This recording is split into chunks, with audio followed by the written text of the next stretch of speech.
Christmas and Thanksgiving appetites. I don't even see my closest family half the time. Going out ain't an option, I won't compromise. I got integrity and more heart than Valentine. I retweeted a book they sell on Amazon, owned by the same folks that told them to apologize.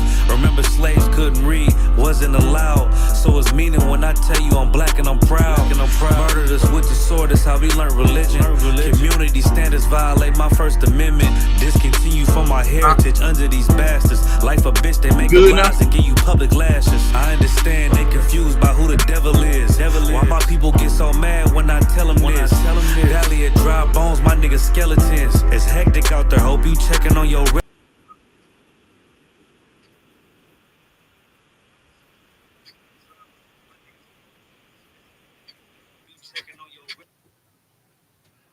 Okay, there we go.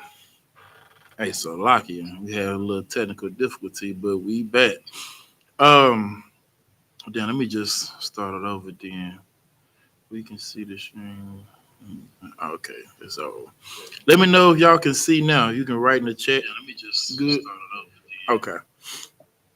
Once again, with the Israelite School of Universal and Practical Knowledge, started out of 1 West 125th Street in Harlem, New York, under commanding General YAHANNA, man. And today we're gonna be talking about nepotism. That's a hot topic right now with the Lakers and LeBron James and the whole family, I guess, that orchestrated this thing to draft Bronny, his son, I think in the second round, like the 55th pick. So, yeah, I mean, it got the whole sports world in uproar. You got people on one side saying, hey, man, he did what he's supposed to do. He did what any good father would do. Then you got people on the other side saying, oh, this is just, this is what's wrong with this country. Nepotism is wrong. I mean, it shouldn't happen in sports or in life in general. So it's a polarizing subject. So I just wanted to talk about it a little bit. I got a couple of videos I wanted to play. And just use the scriptures to show you that what LeBron did, like he did what we're all supposed to do. Now, let me give you my disclaimer. Do not go to LeBron James for spiritual advice. Don't go to him for medical advice. You know what I'm saying? Don't go to him for anything dealing with the Most High in Christ. Don't do that. But he might be able to show you a thing or two about being a good father. You know what I'm saying? And the brother's not in the truth. I'm not saying that, he's a righteous man. But what I am saying that what he did and what he was able to do for his son is biblical. I saw some fake Israelites. You know what I'm saying? Ironically, fake Israelites are saying that, it's wrong and, Bronny James didn't deserve it. No, what's the word I saw? I saw unqualified. He's not even qualified. God damn, Aaron. Nigga not even qualified. What was he playing? Was he playing tennis or something first? Or what? Was he on the couch eating chips? So Bron just picked this nigga off the couch. Like, hey, you come play for the Lakers. I guess. I guess is what it was. But either way, though, I want to get to some of these videos. One that I want to show is wait, hold on. You oppress. Wait, I want to show y'all this right here. This right here is a list of things. The things in red is what I can't say. And the things in green is what I am allowed to say. I'm going to try my best to stick to the green side. So I can't say that. So I'm going to say this oppressor, who most likely is an alternative lifestyle, and I'm pretty sure is the son of people who have abused us in the past. Give myself a hand. So yeah, let's get this. Let's get this Edomite. Let me share this. I'm only gonna share a little bit of what this person had to say. Let me see right here. Share the screen. Okay. Why I want you to put me up there with it? Put me on the side of this person right there. Let me see. Okay. All right. And let's get with this oppressor had to say. LeBron James has completed one of the most stunning coups in sports history, albeit one of the most predictable and totally unsurprising. First of all, Troy Hilton Double just said, he said LeBron James has committed a coup. That is extreme. You know what I'm saying? Anytime I've ever watched these little lawyer shows or business shows, when they talk about a coup, that's a bad thing, Aaron. That is punishable by death. That is like what would they call it? What does America call this stuff? Treason. It's kind of like treason. Like a coup is something that's evil and shouldn't be done. And apparently, that's what LeBron James just did. I'm gonna start it over. Let's hear him say it again.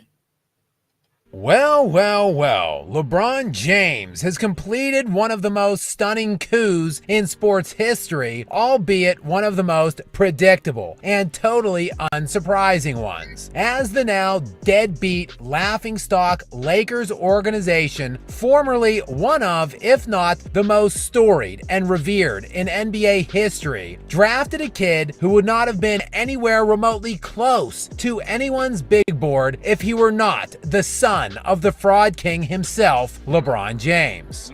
But credit to the self-proclaimed fake GOAT for single-handedly willing his son into the NBA on the back of the good old nepotism pony, as the LA Lakers drafted his scrub son with the 55th pick in the NBA draft. The Los Angeles Lakers select Bronny James. And again, that was after a season where Bronny averaged just 4.8 points per game on a bad college team this past season, and that was before measuring in at just 6. Okay. That's enough. Now, aside from his personal opinions of who LeBron James is, right? He said he single-handedly willed his son into the league. He said that. His scrub son at that. Scrub. I could go down a list of all the second-round picks in NBA history that averaged less than 4 points per game that were drafted. I can do that. I can go to the pick that was picked last year, the 55th pick. No one cared about it. There's a brother who didn't get drafted. I believe he averaged 16 points per game for USC. And everybody is like, well, the Lakers should have got him. Because he, if it wasn't for LeNepotism, wasn't for what did he say? He called it the nepotism bomb or something like that. If it wasn't for that, they would have got him, the 16 point per game guy. There were 3 picks after Bronny. The 56, 57, and the 58. The 59th and 60th overall pick were vacated due to some penalized to these teams, so they couldn't draft. So Bronny was one of the last 4 people to be picked in the NBA draft. No other team picked old boy either. Nobody else picked him. So, I mean, I don't see what the problem is at 55. Now, this oppressor, he's flabbergasted that nepotism is happening. It didn't take much. I did a little soft search. I wanted to pull up something for you real quick. Let me go ahead. If I could. He also said that LeBron frauded his son. Like, he was a fraud. The fraud king. The fraud king to get his son in the league. That's crazy. I hate for a guy getting his son in the league out of all the years of living. Out of all mine either. Here we go. I want to show you something. Now, I watch movies. You know what I'm saying? Don't get me wrong, I watch TV. But the list I'm about to show you, I don't know half these people. I'm sure you would know them because you know everybody. I don't know any of these people. So, but I do want to bring this out real quick. Or pull this up, rather. This is an article from Cosmopolitan, right? And this article talks about let me see if I got the name. I present all the celebs you didn't know were Nepo babies. So when I was researching this, I didn't even know that was a thing. Like, nepotism is so much ingrained in the world, they have a nickname for it. Nepo babies. Have you ever heard of that? Have you ever heard of that? Me either. I haven't heard the word nepotism. They've used nepotism more than women have used gaslighting. And you know women use that word a lot. Nepotism came out of the blue. I've heard of it before, but I really wasn't familiar with it. But since the 55th overall pick, it's all I've been hearing. It's a new word I've added to my vocabulary. That's how much I've been hearing this word. Now, apparently, this ain't nothing new. So these are Nepo babies. I'm not going to go through this. It's 85 slides of celebrity Nepo babies. And I'm not going to go through all of them. But when I did go through some of them, I learned some things about these people that I didn't even know. So now, Nicole, reality star, fashion designer, and Sophia Richie. She's a model. I know who this guy is. That's what, was it Lionel Richie, right? I know who he is. And it's funny, too. This article says, when your career is so bright, you have to wear shades. They scratched out thanks to your dad. You know what I'm saying? You see that, right? Oh, can y'all see that? Thanks to your dad, right? Now, this is slide number 1. Let's see who else was on here. Emma Roberts. She's an actress. Do you recognize this other lady right here? That's Julia Roberts. She was in what, Mr. and Mrs. Smith, I believe. Is that her? No, that's Angelina Jolie. So like that. These oppressors resemble each other. Julia Roberts, Ocean's 11. That's what I remember her from. What else? Anybody? Any other? Pretty Woman. Pretty Woman. Oh, the prostitute. Got you. Who? What else? There's so many. I'm pretty. She's famous. Yeah. This is her niece. This article says, like aunt, like niece. You can't mistake that Roberts family smile. Let's go to another one. Let's see. Y'all recognize him? That's Nicolas Cage. That's Ghost Rider. That's what's his name from National Treasure. Hell, his discography is long. He's been in all types of movies, right? Let's see what it says about him. Nicolas Cage, the actor and producer. As if we needed more proof that Nick Cage is a time-traveling vampire. This is just some gossip right here. Here's a pic of him looking like an actual clone of his father, August, I guess it's Coppola. You know, the brother of Godfather's director, Francis Ford, and uncle of Sophia. This is Nick Cage. I've never heard nobody say Nick Cage didn't deserve where he's at or that he's a Nepo baby. And I've watched a lot of his movies. You know what I'm saying? Very entertaining character. Let's get some more. This is who we just talked about him. Sophia Coppola, however, actress and filmmaker. Wait, maybe I wasn't clear enough. Sophia Coppola and Nicolas Cage are cousins. Damn. That's kind of close, right? Let's see. Now, I don't know who this person is. Y'all know who this is?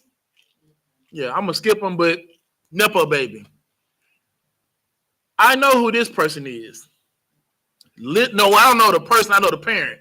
Lily Rose Depp. She's an actress and a model. Her father is Jack Sparrow, Johnny Depp. You know what I'm saying? And listen, Johnny Depp is one of the greatest actors ever. You know what I'm saying? And his daughter is an actress and a model. I'm sure she made it, off her talent and her looks. Her work ethic. I'm sure she was, someone who was sought out after because she could read a script. Oh man, and her knowledge of the history of modeling. I mean, her and don't think and we're not gonna talk about that thesis she wrote in biology. Her biology thesis was groundbreaking, and she was able to get a chance. Not according to Cosmopolitan. They say having Jack Sparrow as a dad, check. Having a stunning French singer as a mom also checks. So now I told you I don't know these people. So the mom is supposedly famous as well. We 6 slides in. Let me see who else is on here. Hold on. Let's not go too far. Who is that? Oh, I don't know this person. I don't know this person either. I know this person. George Clooney, America's favorite white boy. Can I say that? America's favorite oppressor boy. And let me see. It says, long story short, his dad is a famous anchorman, Nick Clooney, and his aunt is old Hollywood star Rosemary Clooney. George Clooney, Rosemary Clooney, and Nick Clooney. Is this not nepotism? No one ever said George Clooney didn't deserve a spot. No one ever said, hey, why is George Clooney on the screen? Why are you giving him these? I don't know if he won awards, but I mean, if I was voting, he would have had one. Ocean's 11 is one of my favorite installments. You know what I'm saying? Love the movie. Love all of them. So I've never looked at that and said he shouldn't have. You know what? I didn't even know his father was in the industry. That's how far removed from it I am. Now, let me see. Let me see if we can run through a couple more of these people you recognize. Zoe Kravitz. She's an actress. I'm sure she was top of the line at Berkeley. Is it Berkeley? Where would they go for the the College of Acting? I'm sure she was top of the line. Her father being Lenny Kravitz, I'm sure had nothing to do with it. Let's see, Jennifer Aniston. I've heard of that name. From Friends, right? Well, she must have gotten her dramatic Rachel Green hair flips from her Days of Our Lives star father, John Aniston. Didn't even know it, huh? Let me see. Matt Healy, don't know. It was another person on here I wanted to stop at. No. Well, we know about these people. We ain't even got to talk about the Kardashians. Where was the other one there? No. As you notice, we ain't seen too many black people. I've been skipping a lot of these slides. We ain't seen a lot of black people. We ain't seen no Mexicans. We ain't seen no Native Americans. But that oppressor person had a problem with LeBron James. What he said, single-handedly getting his son onto the Lakers. Let me see. Robert Downey Jr. I didn't know this. Even Iron Man needs a little help from dad. Not only was his father, Robert Downey Sr., a popular filmmaker in the 60s and 70s, but his uncle was a writer on Saturday Night Live. This is his uncle. No one ever says. Listen, Robert Downey Jr. doesn't even get flack for playing a black guy in blackface and Tropic Thunder. No one even canceled him because of Tropic Thunder, let alone nepotism. So what is the real issue here? Let me stop sharing this. Let me stop right here. That's enough of these people. Now, what I want to show now, right? If anybody got any questions too, you can type them in the chat. But if not, I'm gonna just roll with you. You checking it to see if, yeah, see if somebody has any questions. Okay, that's cool. So, to the Israelites, right? So now, fake Israelites, they're taking the stance of that oppressor. Oh man, Bronny wasn't qualified. Oh man, LeBron. Even the title, right? LeNepotism. I got that from one of them. You know what I'm saying? Like, anybody in the school. First of all, what is the first thing we ask a brother or a sister when they decide to come to class or come into the school? What's the first thing we ask them? Sister, who is your father? Oh, yeah.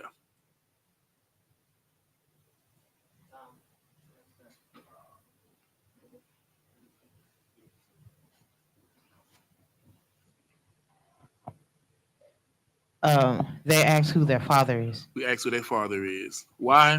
Because entrance into the Israelite school of universal and practical knowledge is predicated on your father. You're only in here because of your father. Which brings me to some of these scriptures. Let me get some of these scriptures real quick.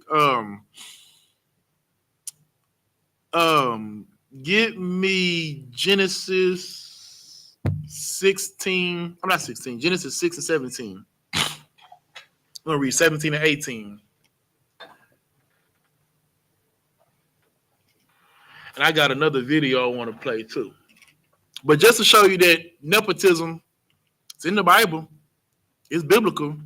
Paul said, where there's no law, there's no sin.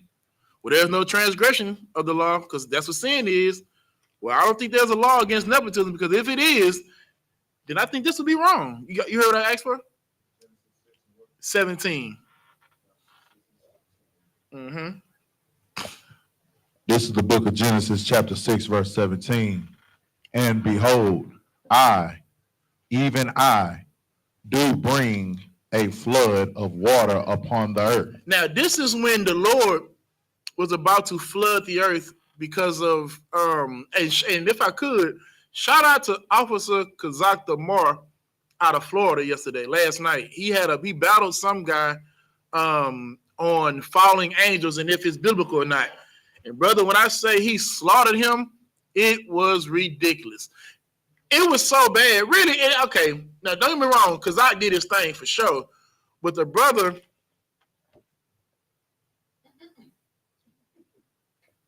unalived himself. He took his own life. That's what the brother did.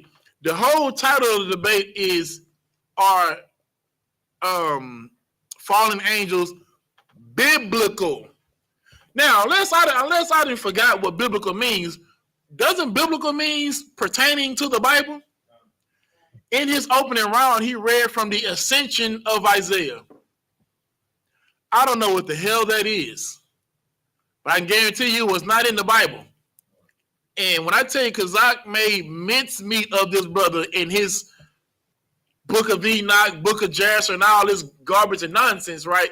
Just completely, I'm talking about obliterating him out. Oh my God. I don't know if they recorded that, but if they put that on YouTube, they'll have to put a warning on it.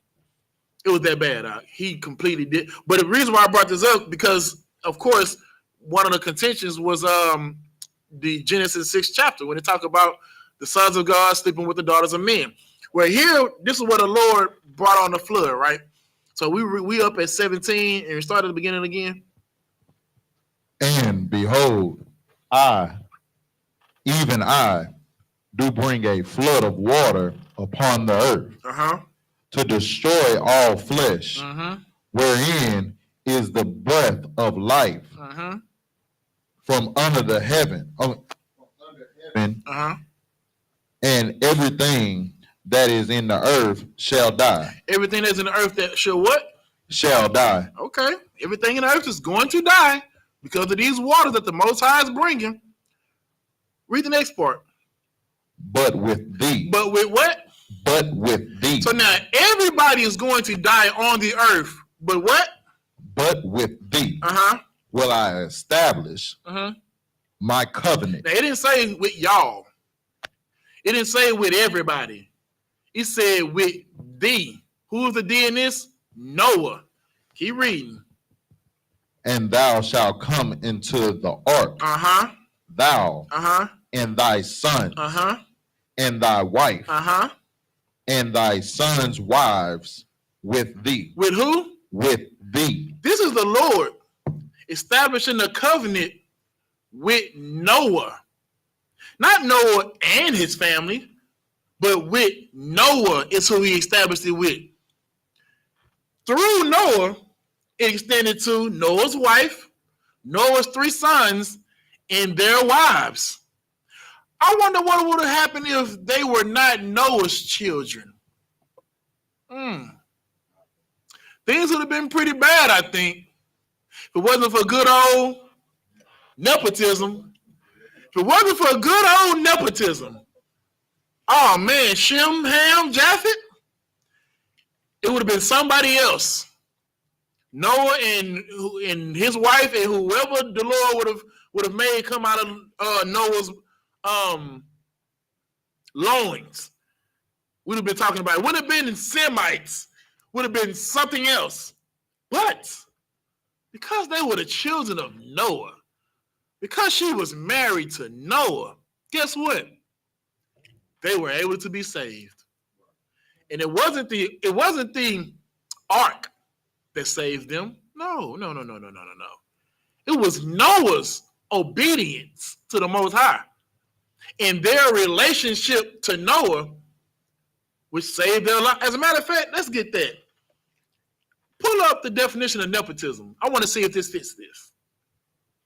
And when you put it up, just keep it.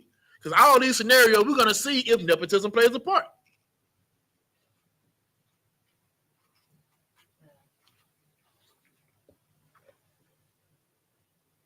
What, you found it?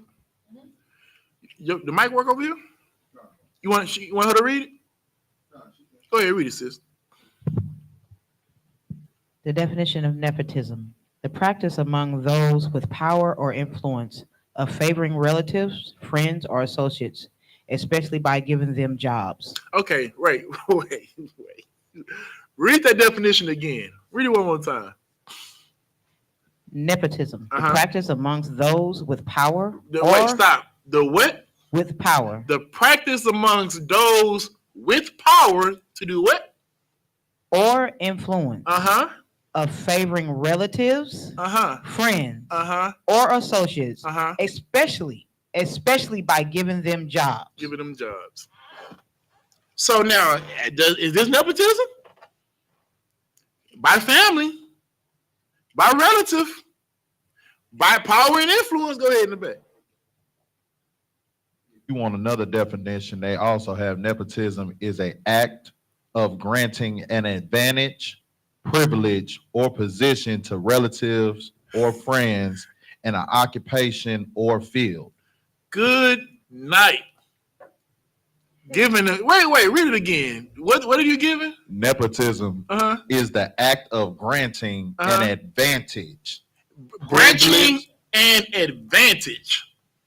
Now, we just read at the end of verse 17, everything that is in the earth shall die. Everything. What the next part say? It says granting an advantage, privilege, or position to relatives or friends in an occupation or field. Now, everybody was going to die. But the Lord said, but with thee I will establish my covenant. And his wife, his sons, and their wives got the advantage to live. Go ahead, sis, you want to say something? If I may, they said the actual meaning of nepotism, the unfair use of power. Read it again. The unfair use of power in order to get jobs or other benefits for family or friends. The unfair use of power. Now, everybody on the earth died except for Noah, his 3 sons, and their wives. 8 people lived off the nepotism of 1. If they were not Noah's sons, where would they be? Where was Noah's cousins? I don't think I seen Noah's cousins on here.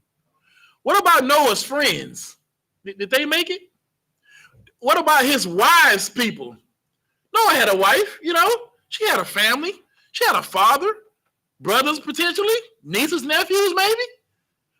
I don't think they was on the ark. Why was she there and her family? She was married to Noah.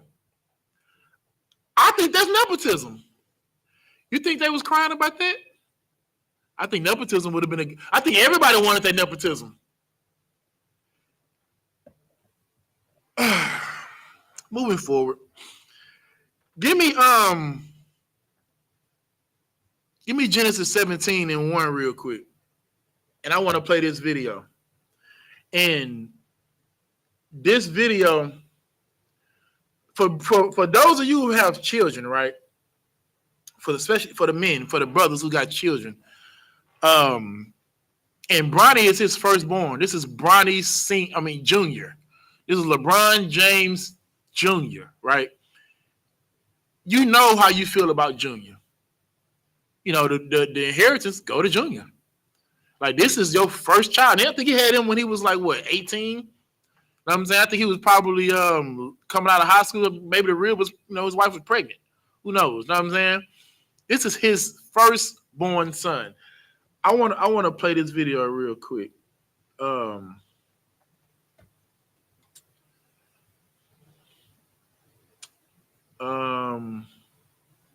Right. Is this the one? Okay, yeah, right here. One on my fucking list. That's dope. He's number one on my list. Who you want to play with? Okay, this is I must have missed the question. This is the question right here. Listen to what he said. Who you want to play with? Bronny is number one on my fucking list. That's dope. He's number one on my list that I want to play with for You want him sure. to beat you? You think? Nah, he can't beat me. Hey, Bronny, beat your daddy, man. Not too long ago, I said, I asked him, I said, what you want to do with this? Like you want to get to the pros? What you want to do? He's like, yeah. I said, why? He said, because I want to make a name for myself. And when I heard that, I was That's more like, motivated than money. Yeah. I was like, Legendary. That's the bigger motivator than money. What you gonna say to that? Nothing. I said, well, let's fucking get it. Let's get it. Let's get it. Say no. That's all I need to hear. What he's saying to you in your face is, I appreciate what you did. But back the fuck I up. want to be yeah, me. yeah, and I love it. By the way, he changed his name to Bronny. Now, they asked his brother, who would you want to play with? If you had a list of players you got a chance to play with, who would it be? He said his son. It's number one on his list. He said he talked to his son, and his son said the thing that he wanted to do most in life was make it to the NBA. No, LeBron said, let's get it. Now, this was, when did they film this? This is like 2 years ago. He said, let's do it. This is a father paving the way for his son. Surely cannot be wrong with that. As a matter of fact, before we go there, give me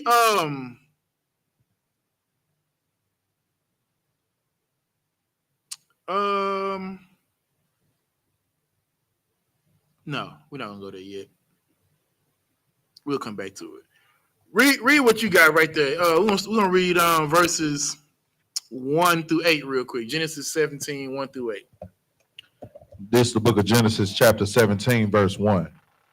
And when Abraham was 90 years old and 9, the Lord appeared to Abraham and said unto him, I am the Almighty God. Right. Walk before me and be thou perfect. And I will make my covenant between me and thee, and will multiply thee exceedingly. Right, read that part again. He gonna make his covenant with who? I will make my covenant between me and thee. The Lord is telling Abraham, I'm gonna make a covenant between me and you. He didn't say me, you, and your sister and your cousins too. He didn't say that. He said me and you. This is a deal that the Lord is coming to Abraham about. I'm gonna make a deal with you. Keep reading. And I will multiply thee exceedingly. Keep reading. And Abraham fell on his face, and God talked with him, saying, as for me, behold, my covenant is with thee, and thou shalt be a father of many nations. Okay. Let me see. Skip down to verse 7. This is the book of Genesis, chapter 17, verse 7. And I will establish my covenant between me and thee, and thy seed after thee in their generation, for an everlasting covenant to be a God unto thee. Right. And to thy seed after thee. So now this is the Lord telling Abraham, because of you, thy seed, his seed, and all the seeds of that generation are going to have a covenant. because of you. We always say Abraham, Isaac, and Jacob. We never say, Jacob, Isaac, Abraham. Why? Because Abraham is who he established a covenant with. Read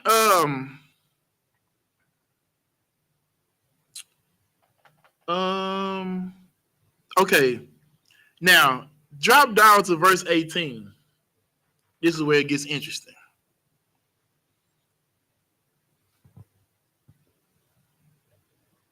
This is the book of Genesis, chapter 17, verse 18. And Abraham said unto God, "Oh, that Ishmael might live before thee." Whoa, hold on. Read that part again. And Abraham said unto God, "Oh, that Ishmael might live before thee." Now. This is Abraham pleading for Ishmael's life. I find it interesting because usually when people get here, I don't know if they understand where in the timeline they are. Because the Lord said, I am going to establish a covenant with you and thy seed. Who's his seed right now? In what we're reading? You know what I mean? Ishmael. So why did he say unto the Lord that Ishmael might live before thee? Why did he say that? Because obviously the Lord ain't talking about Ishmael. Why didn't he mention Isaac? You got that definition about the unfair? Pull that up. Don't read it yet, but pull that up. Read the next part. Verse 19. And God said, Sarah, thy wife, shall bear thee. Wait. Read it again. And God said, Sarah, thy wife, shall bear thee. Stop. She'll do what? Bear thee. Shall bear, right? Not has bared, is bearing, or just bared. Shall bear. Right. Meaning this ain't happened yet. So this covenant that he established with Abraham and his seed, this seed isn't even here right now. Ishmael is, but the seed the Lord talking about ain't even here. Keep reading. Sarah, thy wife, shall bear thee a son indeed, and thou shalt call his name Isaac. Let's call him what? Isaac. That's important. Keep reading. And I will establish my covenant with him for an everlasting covenant and with his seed after him. Now, this is the Lord telling Abraham, I'm going to pick Isaac and I'm going to make a covenant with him because of you and Sarah. Because Sarah was prophesied to have a child. Abraham didn't believe it. Sarah didn't believe it. So Sarah suggested that he get with Hagar, how you pronounce her name? And he had Ishmael. But this is not the son whom the Lord said I was going to choose. This is not the seed that I'm going to put my name with or my covenant with, because this didn't come from the woman who I said was going to have it. He said, Sarah shall bear. Seems like Isaac is only going to be the seed because who?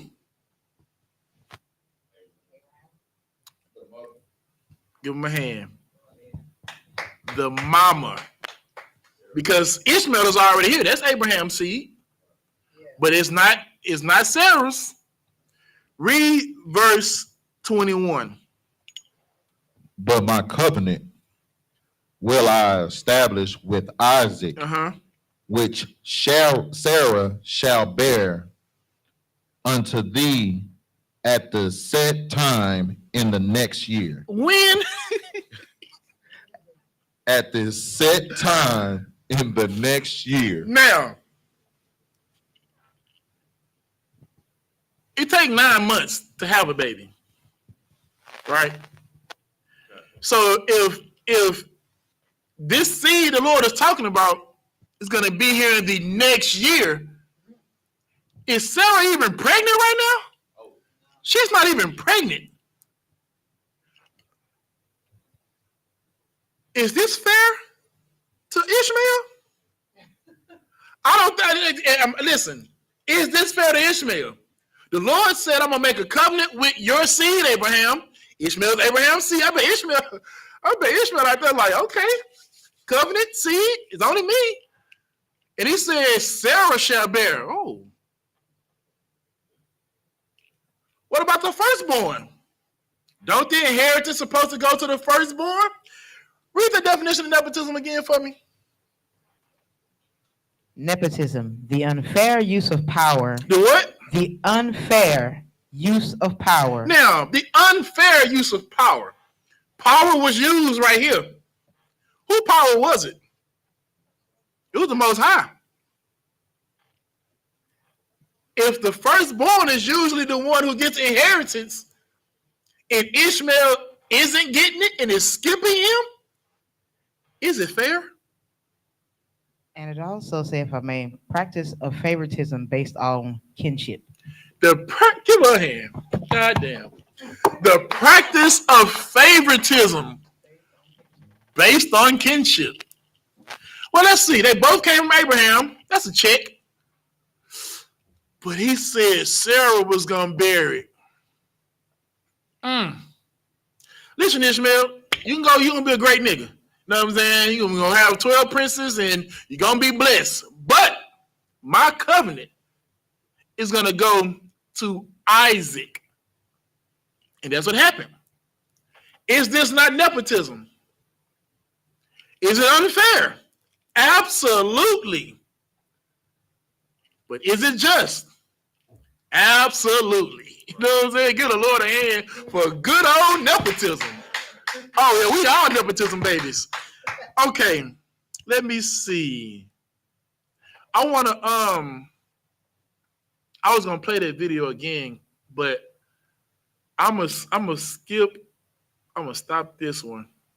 And I got one more video I want to play. And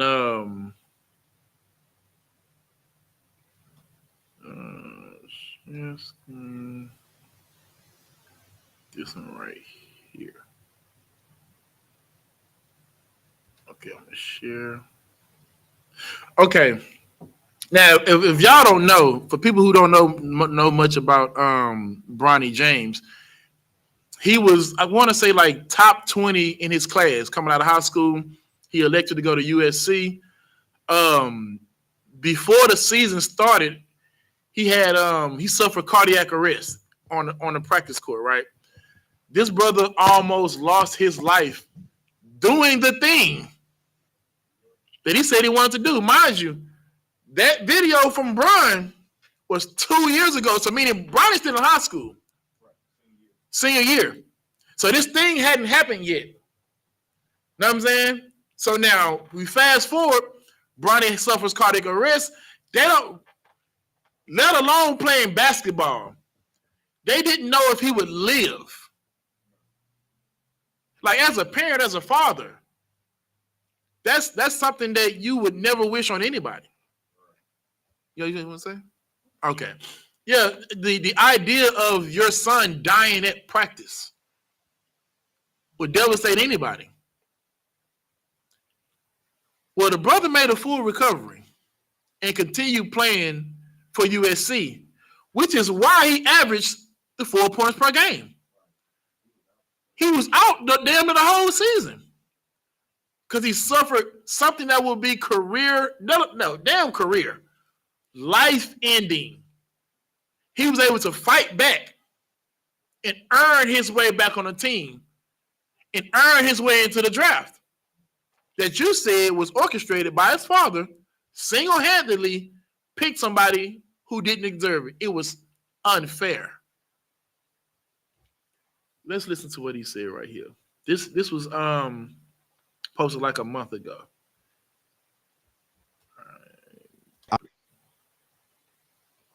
I want to actually start with Bronny. Yeah. This past week, he was in Chicago at the Combine. And first of all, I've never met Bronny. But I will say, in all the interviews and clips that I saw, his perspective and his mindset at that age was like really stood out. Yeah. It was actually quite remarkable. For you as a dad, and obviously my kids play basketball, they're much younger, but as a dad watching him go through this process, what's it like? Wow, this is where we're kicking it off with, huh, JJ? We go right to that topic. I love it. I love it. First of all, I want you to notice something. Did you see the smile on his brother's face? This was filmed while his son was in Chicago for I think it was the combine, getting ready for the draft, right? This is well after the cardiac arrest. This smile isn't just a smile of a father who is realizing that his dream, as well as his son's dream, is about to come to fruition. But the fact that he overcame something and fought to be there. He fought. You know how many people give up on that hospital bed? You know how much they when people are like I don't want to say deathly ill, but let's say somebody has cancer, right? And they're going through the process of chemotherapy. You know, they encourage family members to be there because just having a support system gives a person the will to fight to live. The will to fight, because you can just give up. You know how many people just give up on life because no one is there? Imagine you when you was at your lowest. You know what I'm saying? Having somebody there to keep going for. Well, Bronny had his parents.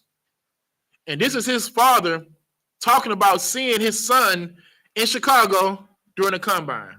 You know, as a parent to be able to be, there to witness a child of yours start to live out a dream of theirs is something Bronny has always talked about. And he's said we asked him plenty of times like, what is your end goal? And his end goal is to be in the NBA, and to see him almost at that moment, for a parent is something that you could just be in awe of, because I mean that's what you want your kids to be able to live out their dreams, and whatever that is, whatever direction they take, you want them to be able to live out their dreams. And for myself and Savannah to be there and be at the combine this past week in Chicago, to see him out there with other kids that's trying to live out their dream, it was a pretty like remarkable, I don't know what to say, / this is exciting,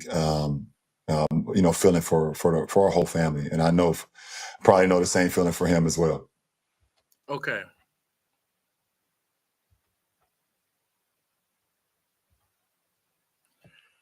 Give me Psalms 110:1.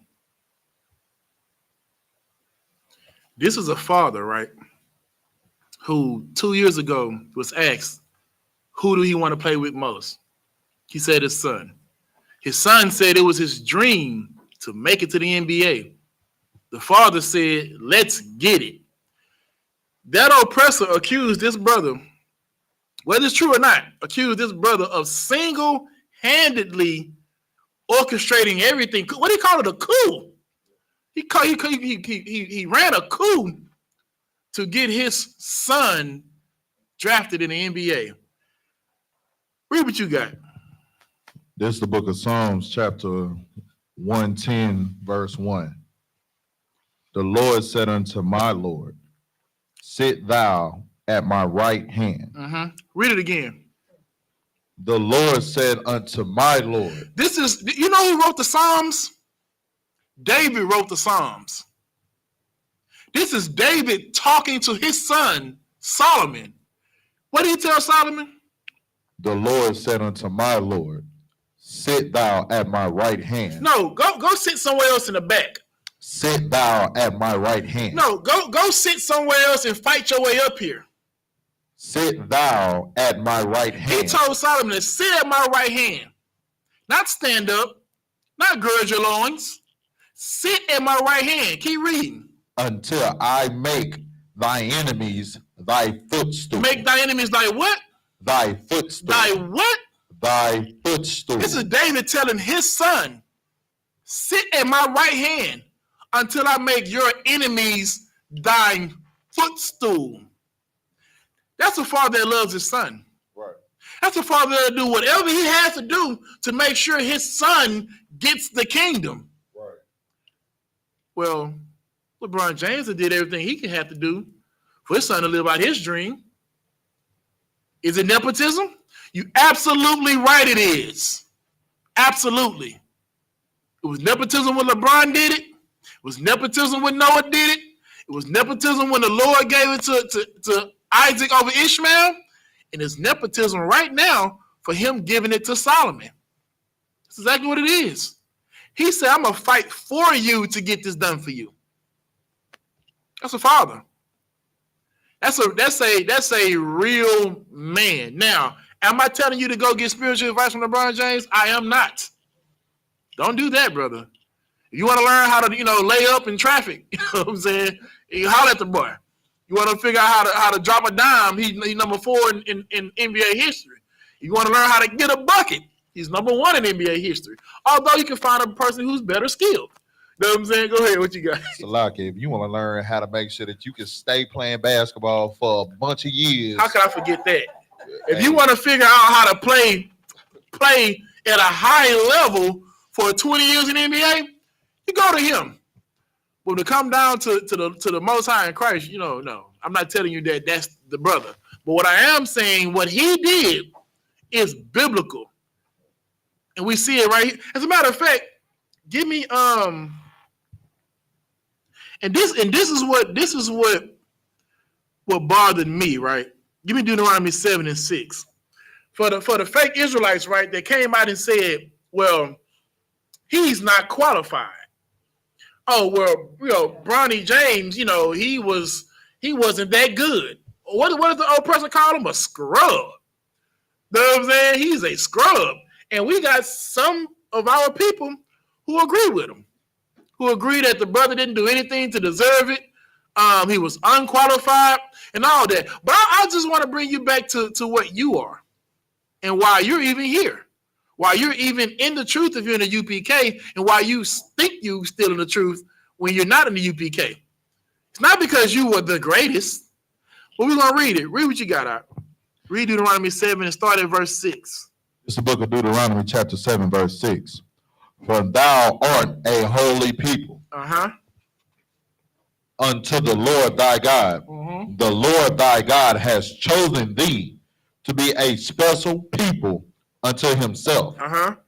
Above all people. Above all who? Above all people that are upon the face of the earth. So now fake Israelites will read this to you or read this to themselves and feel like now they're a priest. Now they can go out and teach people. Oh man, listen, we are above all people. We better than everybody. Well, when you say that Bronny James isn't qualified, I don't think we was either. Read that next verse, Art. Verse 7. The Lord did not set his love upon you, nor chose you, because ye were more in number. He didn't pick us because we was the biggest. No, he didn't do that. He didn't even pick Isaac because he was the first, because Isaac wasn't. He didn't do that. That's not why he picked you. He didn't. If you know anything about the scriptures and how the nations came about, we were the youngest nation to be established, the last nation to be established. Esau even came out before us. That is probably the most famous nepotism in the Bible, when the Lord chose Jacob over Esau. And Esau was the oldest, therefore he was the one who's supposed to receive the inheritance. And the Lord, what was the definition about nepotism? Unfair. The unfair use of power and influence. Well, the Lord did that. The Lord picked us. Not because we were the biggest, not because, like they said all the time in Egypt, right? Egypt had all the math. Egypt had all the building tools, all the whatever, the great whatever, all the knowledge, right? And Captain Zaryak tells them, we don't have to be first. We don't have to be the best at math. We don't have to be the best at building. We don't have to be the best at whatever you want to, whatever competition it is. We don't have to be the best.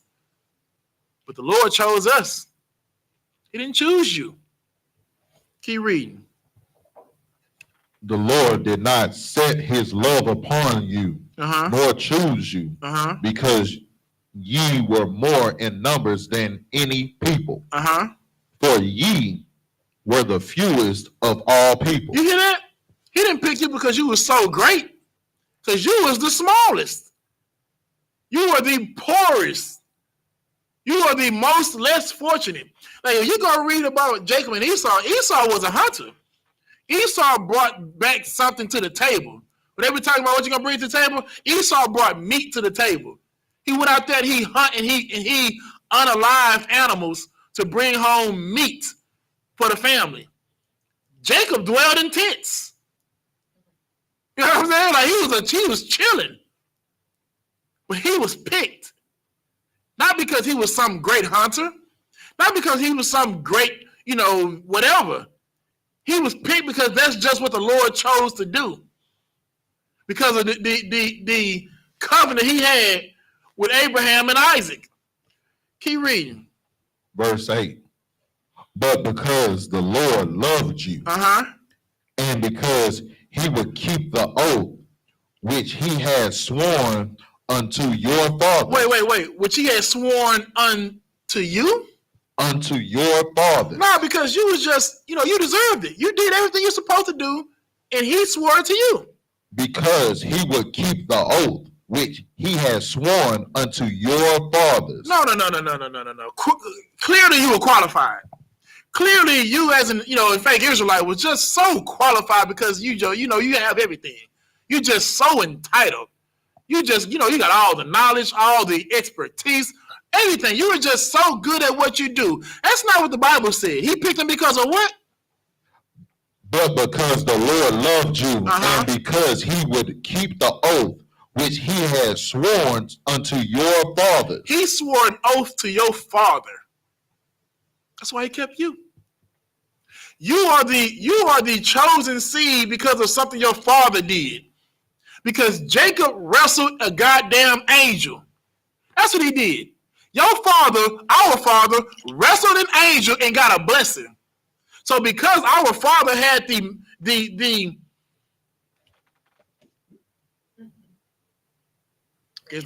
because he had the nuts to wrestle an angel, we reaped the benefits of that blessing. Not because we were the best, we were the weakest. Not because we were the first, we were second. We were the last nation. Not because we were the biggest, because we were the few in numbers, but because of the oath that he swore unto your father. Keep reading now. Has the Lord brought you out with a mighty hand? The Lord brought you out with a mighty hand because of a deal he made with your daddy. Not because of you. Not because, if you know, like we were in Egypt doing as the Egyptians do. We wasn't set apart. We wasn't holy. We were just like them. So much so that when we came out, Moses had to give laws so you don't go back. So you don't eat the way they eat, talk the way they talk, drink the way they drink, eat what they wear your hair the way they wear theirs. Majority of those laws that he gave in Leviticus was because that's what the Egyptians were doing. They were being LGBTQ members. No, that's on here. I'm good. They were being LGBTQ members in Egypt. The Lord said, a man that lied with mankind is an abomination. They were eating pork in Egypt. The Lord said, you shall not eat the swine. The swine is unclean to you. They were abusing women in Egypt.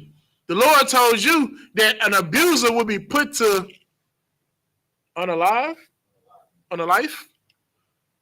You will not live for abusing women. That's what the Lord did. Because on the oath, he swore to your father, not to you. Keep reading now.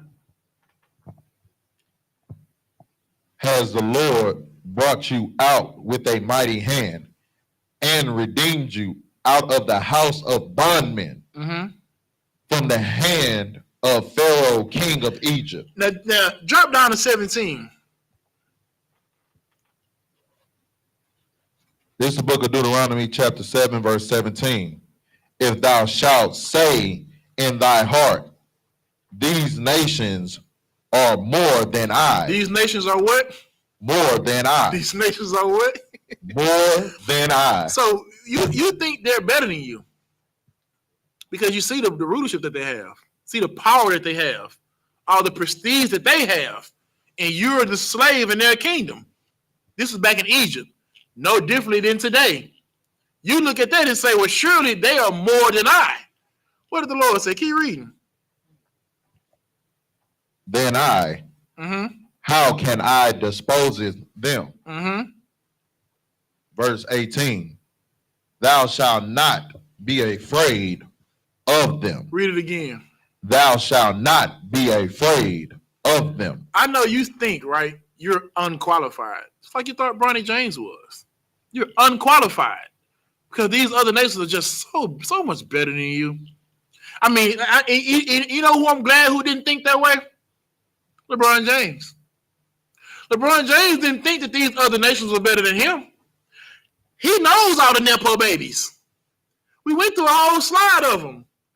He knows that what he was doing ain't the first time it's ever been done, and it's not going to be the last. So he didn't look and say, well, they're doing this because they're better than us. Oh, Jeannie Buss, part owner of the Lakers. I wonder how she got that. Always because she was just so qualified. She was just so qualified.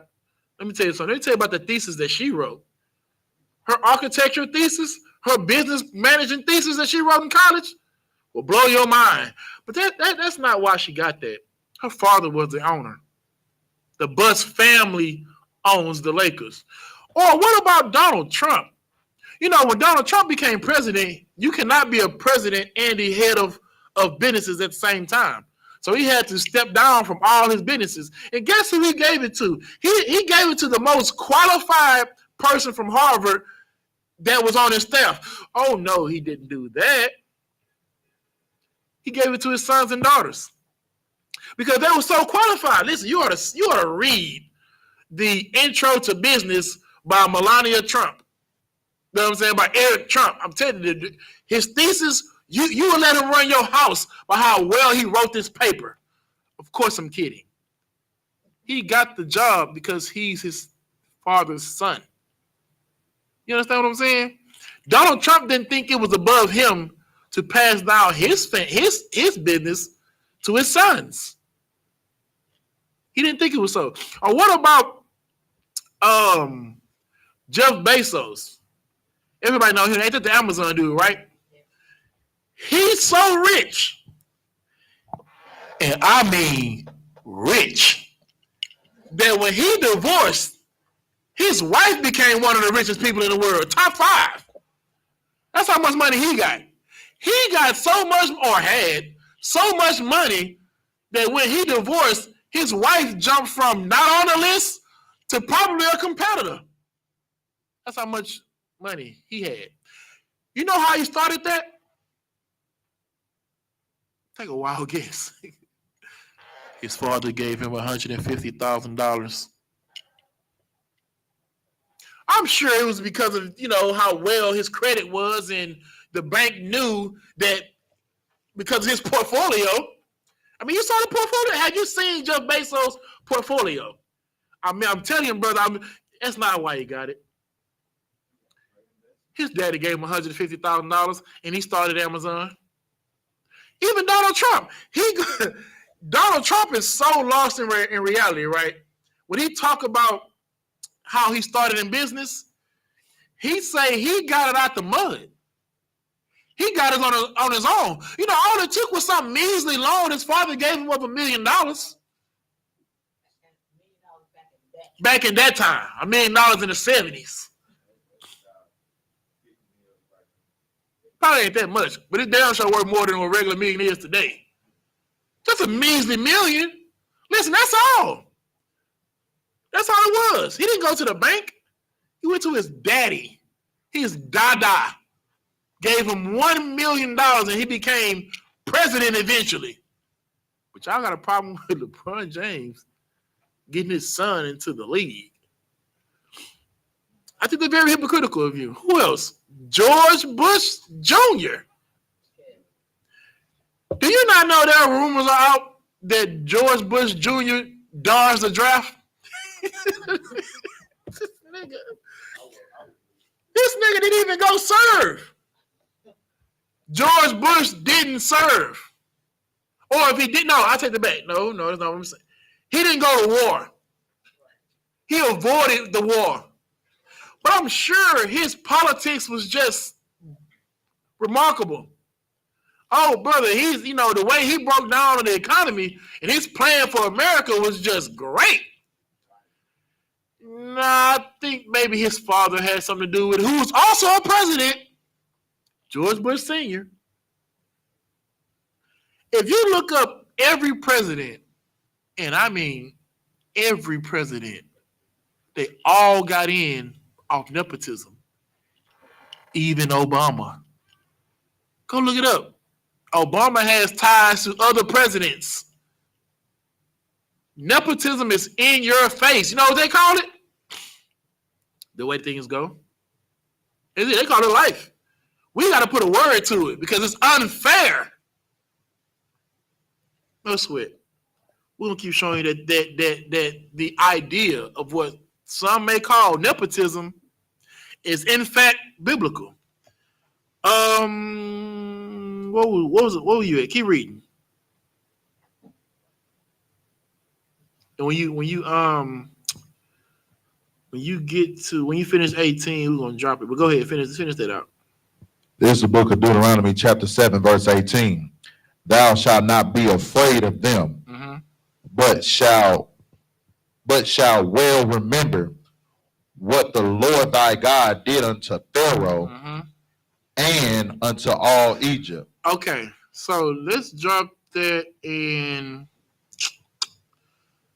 I can really just beat it into the ground with this because it's everywhere.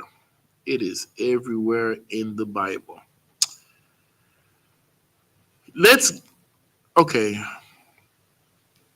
Give me Luke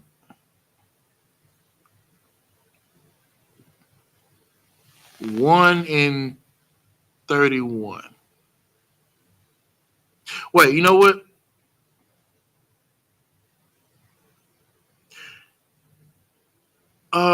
Give me 2 Samuel first. 2 Samuel 7:12. We're gonna read 12 and 13 first. I really had these the other way, but I think I need to read that first. 2 Samuel what? 7 and 12. Yeah, let's see if if LeNepotism is wrong. Read when you got it. This is the book of 2 Samuel, chapter 7, verse 12. And when thy days be fulfilled. Read it again. And when thy days be fulfilled. This is the Lord talking to David. Read it, keep reading. And thou shalt sleep with thy fathers. I will set up thy seed after thee, which shall proceed out of thy bowels. Out of where? Out of thy bowels. And read the next part. And I will establish his kingdom. Now, this didn't say, and when you sleep with your fathers, somebody's going to take over and we're going to put the best person, who's qualified to lead the kingdom, we're going to put it in his hands. That's not what the Lord told David.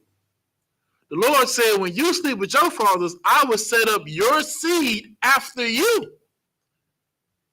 And I will establish his kingdom. Keep reading. Verse 13. He shall build an house for my name. And I will establish the throne of his kingdom forever. For how long? Forever. So now the Lord didn't say We're going to figure out, who's the best qualified to lead this nation. We're going to have this one, big council. And we're going to just, open the floor up to men who y'all think are worthy enough to establish in this kingdom. Because that's what we did at first. That's how we got Saul. See, the Lord didn't want to give us a king. We begged the Lord to give us a king because all the other nations had him. So the Lord obliged us. We had judges and prophets. You know what I'm saying? And he was like, you know what? You want a king? No sweat. We picked Saul thinking that he was going to be the one. Well, the Lord chose David. And the Lord is telling David, I'm going to choose someone from your bowels. He didn't say I'm going to choose the most competent or the most fit or the most qualified. No, he didn't say that. He said, from thy bowels would I pick him, and he's going to reign on your throne forever. Now get me Luke 1:31. Now give me that. This is the book of Luke, chapter 1, verse 31. And behold, thou shalt conceive in thy womb. Now, if I could, 1 second. So this is the angel talking to Mary. This is when right before Christ was born. So the angel came and visited Mary. There's an angel that came and visited Joseph. This is Luke's account of when the angel came to visit Mary concerning Jesus Christ. Go ahead. And behold, thou shalt conceive in thy womb and bring forth a son and shall call his name Jesus. He shall be great and shall be called the Son of the Highest. And the Lord God shall give unto him the throne of his father David. So now how is he getting this throne? The Lord God shall give unto him the throne of his father David. So because David's his daddy, he's going to get this. Because the Lord swore to David, out of your seed, out of thy bowels shall I raise up one who's going to sit on your throne forever. The angel tell Mary and Luke that the Lord's gonna choose him to sit on David's throne. All the hard work David did. And David did some hard work. One of my favorite classes is when General Muhammad broke down how the tribe of Issachar was paramount in bringing about the unity of Israel. I mean, it without them, without the so-called Mexicans, David would never have united the kingdom. And the kingdom was the only time the kingdom was united. It's under David and Prophet Solomon. After matter of fact, when Solomon sinned, right, the Lord said, I'm going to split the kingdom. I'm going to take the kingdom from you. But because I loved your father so much, not because I love you so much, not because you're just so great, Solomon. No. Because of your father, I will not take the kingdom from you. But I'm going to take it from your sons. You see that? The Lord loved David so much that even when Solomon sinned, he didn't want to punish Solomon. He didn't want to take it from Solomon because of his father. Took it from his sons, though. So under David and under Solomon was the only time Israel was ever united.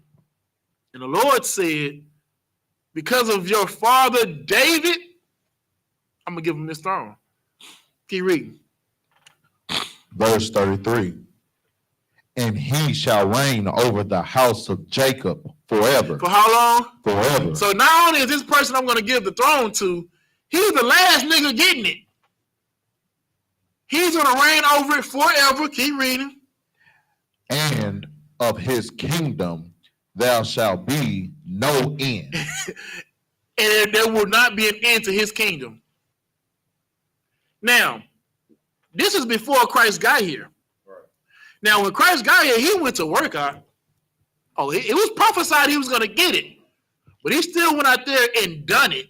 He did the work in the temple, schooling the priests, schooling the Pharisees, picking the disciples, establishing the truth, teaching these brothers, and then ultimately giving his life for his people. Christ taught us that a master is not better than a servant. That's what he taught us. He taught us how to love one another the way he loved the church or the Israelites, the school. To give your life for. He told brothers to love your wives the way you love yourself. He didn't just, although it was prophesied that he would get it, he got it and then went to work with it to establish it. He didn't sit on his loins, right? He wasn't a child that was promised a throne and never did any work for it. Oh no, he absolutely got it. You know who else got it too? Ronnie James.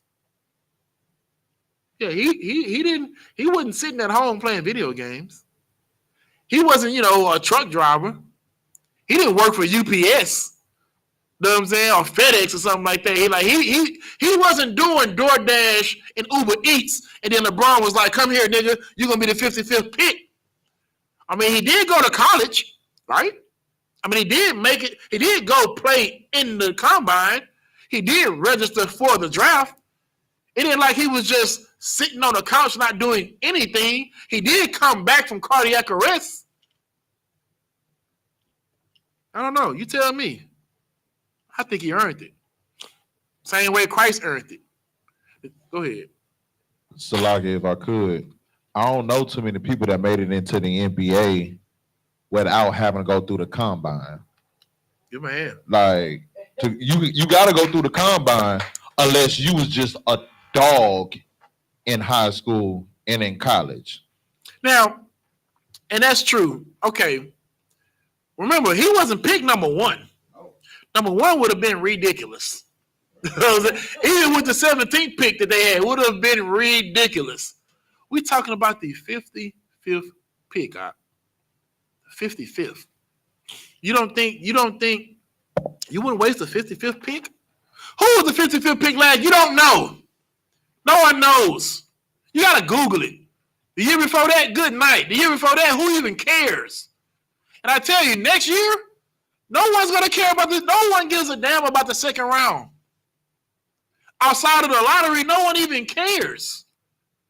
But you know why they cared about this? Because this is King James. You understand? And guess what? The Lord told King David, your son is going to rule. King David told Solomon, sit down on my right hand while I make your enemies my footstool. So King David paved the way for his son to take over. Go ahead. Okay, if I could, just real quick. It's crazy how the internet and everybody's making this just a big old deal. Because when the oppressor uses nepotism, nobody says nothing. Nobody bats an eye. They're not going to speak on it. They're not going to even talk about it. It's been done from generations on down to generations. Right. That to them, that's leaving a legacy for somebody else to pick up. Give him a hand.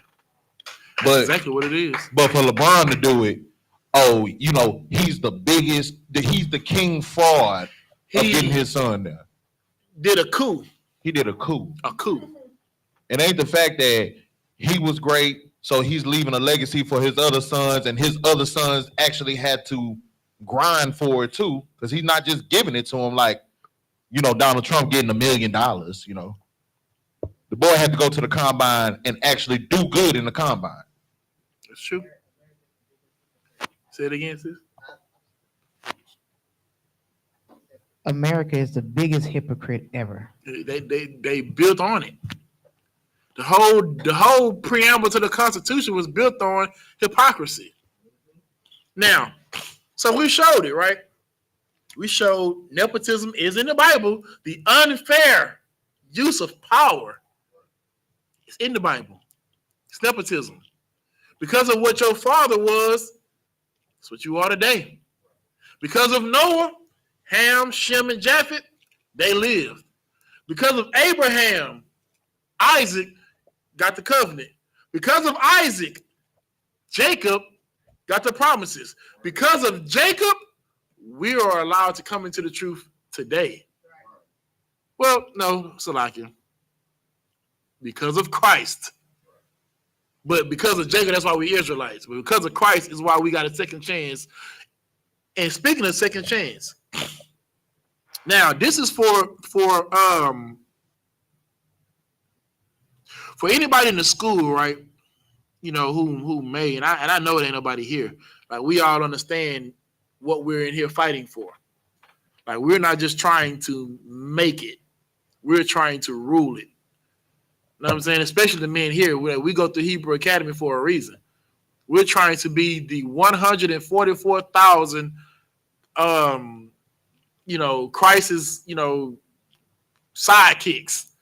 We're trying to be the 144 to rule under Christ. That's what we're trying for. That's what we're seeking to do. We're not just trying to make it, just trying to get by. We're trying to make thine election sure. Listen, David said, if I can just be a doorman into the kingdom. And if that's what ended up happening, I ain't tripping on that either, Lord. But if I could rule something, that's what I'm going to do. Now, give me Revelation 7 and 9. And I'm going to skip a lot of it and just get to the 9th verse. But in Revelation, the 7th chapter, that's when it talks about the 12,000 from each tribe becoming the government structure of Israel, the 144,000. And that's what every man, I don't see why would you be here if you're not working towards that. Working towards being, the elect, one of the people to listen. I've done our jobs here. Like, I've worked for Esau. I'm still working for Esau. Like, I don't have a glorious position. You know what I'm saying? Like, I am a slave here. Lord willing, I want to rule some shit. I want to call some goddamn shots. You know what I'm saying? Quite like when that lady asked Christ, can my sons sit at thy right hand? He said, I don't know if you know what you're asking. Can they be baptized the way I'm baptized? Listen, I'm trying to be baptized the way Christ is baptized. That same scrutiny Christ is under, I'm under that. I don't go out and teach what the world loves to hear. I go out and teach what Christ taught so that the world can hate me just like it hated him. That's what I'm trying to do. In the hopes that what I do will go down to my son. And we're finna read about it. Read, start at verse 9. This is the book of Revelations, chapter 7, verse 9. After this, I behold. So now this is after the 144,000 was sealed. Go ahead. And after this, I beheld, and lo, a great multitude, which no man could number, of all nations, and kindreds, and people, and tongues, stood before the throne and before the Lamb, clothed with white robes and palms in their hands. So now this is all the other brothers and sisters who were not the 144,000 chosen to serve with Christ. These are the rest of the brothers and sisters who made it on the chariots. Read the next part. Verse 10. And cried with a loud voice. With a what voice? And cried with a loud voice. Keep reading. Saying, salvation to our God, which sitteth upon the throne, and unto the Lamb. Do you hear that? This is a cry that the people who just made it on the chariots are saying. Salvation, being free from persecution, being free from your enemies, from the hard bondage in which you were made to serve. This is Judgment Day. This is the day where the Lord cracked open the books, and your name was in the book of life. You know what I'm saying? Like you, like through Christ, you was able to not be that person you was anymore. And now because of the deed that you've done, give me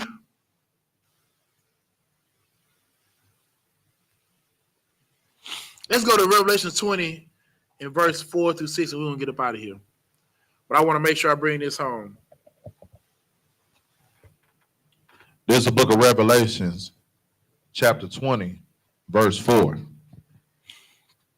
And I saw thrones. Salakia. Yeah, and I saw thrones, and they sat upon them. And judgment was given unto them. And I saw the souls of them that were beheaded for the witness of Jesus and for the word of God, and which had not worshipped the beast, neither his image, neither had received his mark upon thy forehead or in the hands. And they lived and reigned with Christ 1,000 years. Now, this is the people we just read about. The 144,000 and all the other brothers and sisters who made it onto the chariots, who were not, the governing body of Israel, but they still made it into the kingdom. They're living and reigning with Christ for 1,000 now. This is what they're good. This is a revelation, so it's a dream. So this is something that's a future prophecy. This is what's going to happen. They're going to rule with Christ for 1,000 years. Now, it's not exactly 1,000. The Bible isn't always specific when it comes down to numbers or years or time itself, but this is for a very long time. These people are going to rule with Christ for 1,000 years. Read the next part. Verse 5. But the rest of the dead But live. the rest of the who? The rest of the dead. But the rest of the who? Dead. Live not again until the 1,000 years were finished. You hear that? But the rest of the meaning, the people who didn't make it on the chariots, the ones who didn't make it in the book of life, the ones who didn't, who the Lord pulled up and their works and saw that they were wicked, they didn't get salvation. They didn't get to go into the pearly gates. No, they didn't get that. Those dead people, they didn't come back for that 1,000 years. Now,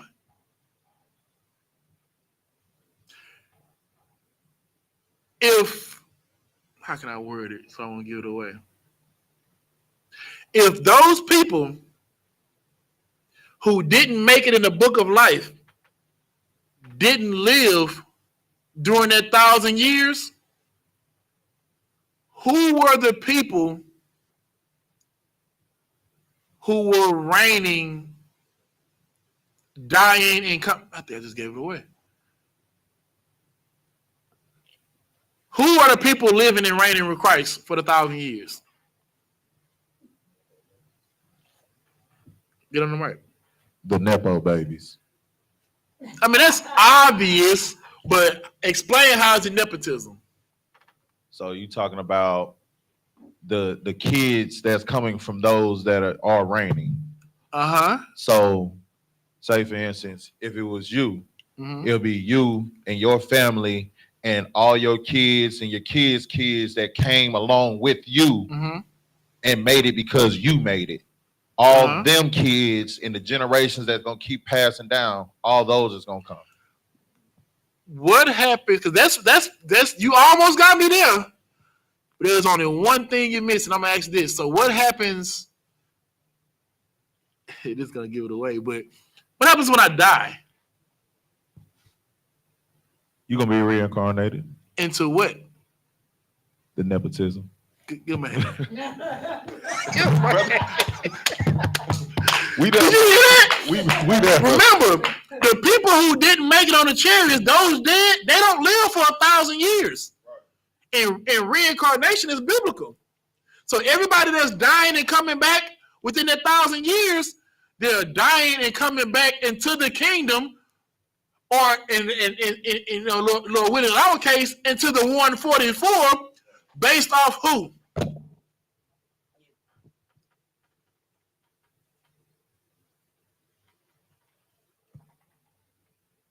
Based off who? Based off the 144,000 that lived. Based off who? You, the people that made it, the first 144. The whole class we were talking about, based off who? Your father. Your father. You hear that? Based off your father. The 144 and along with everybody else in the kingdom are going to reign for 1,000 years. And the dead is not going to come back for 1,000 years while they're reigning with Christ. And those people being recycled and cycled in through reincarnation are coming back through the seeds of their father, through these royal bloodlines and these quote unquote government positions under Christ because of who their father was. I mean, it don't get no more. How flat can it get? It's already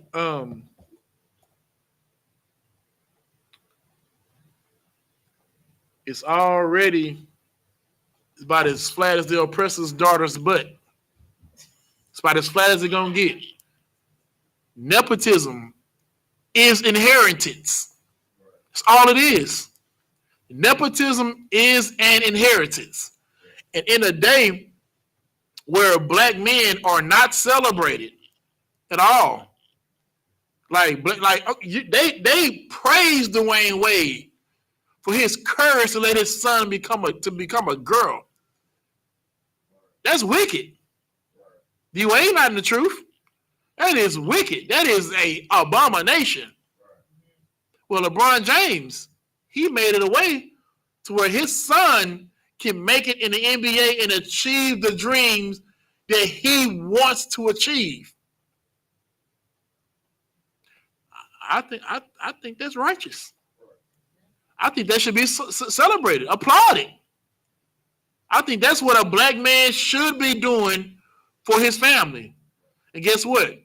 Everybody that's sitting in these classes, going to these Passovers, getting these Hebrew names, you're only there because of who your father was.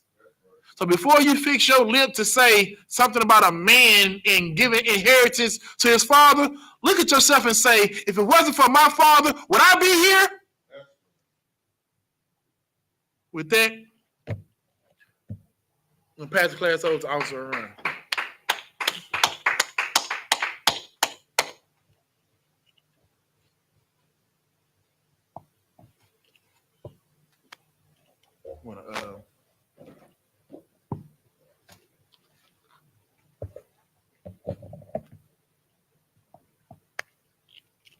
This is the I.S.U.P.K. security announcement. We are the I.S.U.P.K. Start out of 1 West 125th Street, Harlem, New York. Rules for new brothers and sisters. When a new brother or sister comes into the school, they are off limits for 6 months. They are to be saluted only. They are here to shed themselves of the world.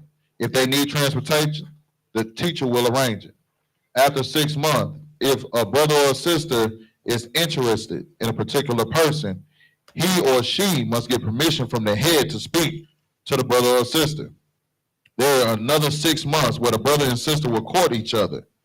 After the 6 month period, the brother and sister will get permission from the head to marry. Tithes, which is the commandments, Numbers 18:21, Malachi 3, 8 through 10, means a tenth in the Hebrew, ma'asharah. 10% of every penny of any increase the Lord gives you. Give to the Treasury Department. The priest funds, free will offer for priests, not mandatory.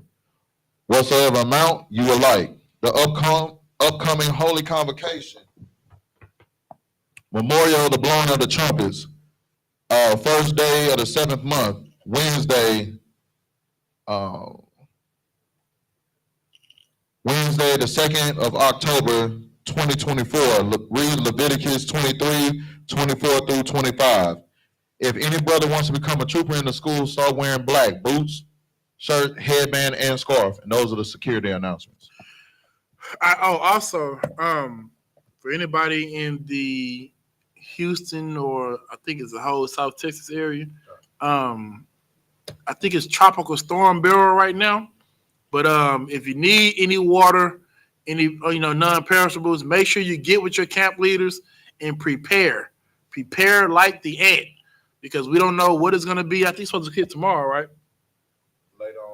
Later on tonight. So you know what I'm saying? We don't know what it's going to be. So just make sure you're prepared. I know you are, but in case you're not, make sure you call your camp leader or the nearest brother in your zone, or your captain or whatever.